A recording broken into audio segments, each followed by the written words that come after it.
Overseas now tonight, the British government is releasing some new documents today, revealing that the Prime Minister there knew that his pick for U.S. ambassador had risky ties to Jeffrey Epstein before appointing him.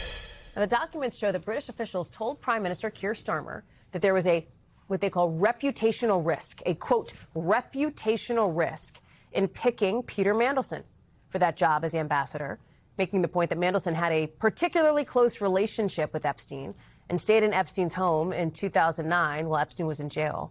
Remember, Starmer has admitted to knowing that Mandelson was friends with Epstein, but claims Mandelson lied to him repeatedly about the extent of that relationship. The new revelations come after Mandelson, remember, was arrested a few weeks back on suspicion of misconduct in public office, which he denies. He is out of custody now while police investigate. He doesn't currently face allegations of sexual misconduct. I want to bring in Hala Gorani, who's covering this one for us. The British government, Hala, put out more than 100 pages of documents today. So tell us more about what they said and the revelations now about Mandelson's relationship with Epstein and, importantly, what Keir Starmer did and didn't know about it.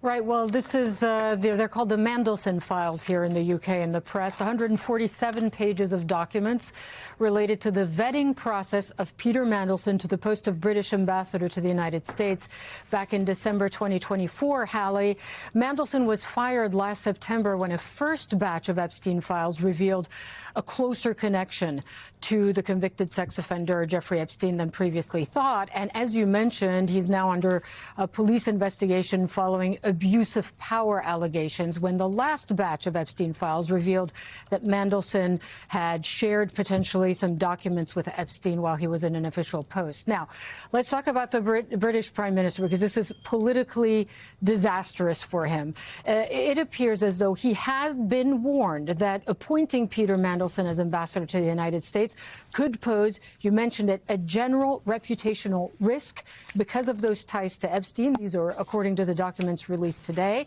We learned that the government, that Starmer himself, was given a checklist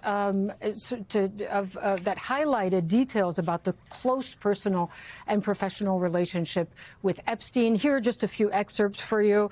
Epstein's personal records showed contact beginning in 2002 and throughout the 2000s. You're seeing there other snippets.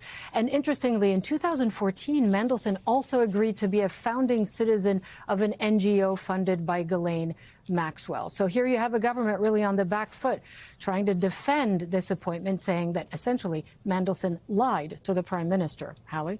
What's so interesting here, Hala, are a couple of things. This is putting a spotlight on the British government and police. The New York Times is reporting that British police say they declined to investigate accusations that Epstein trafficked one of his most prominent accusers, Virginia Roberts, Jeffrey to England and forced her to have sex with now former Prince Andrew.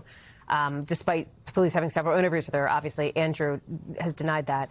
But as this all comes to light, Hala, you know, the fallout for Starmer is part of it. And keeping in mind here, it wasn't Keir Starmer who had a relationship with Epstein, right? Like that's not. It was Mandelson and Starmer's judgment when it comes to, as you point out, Mandelson.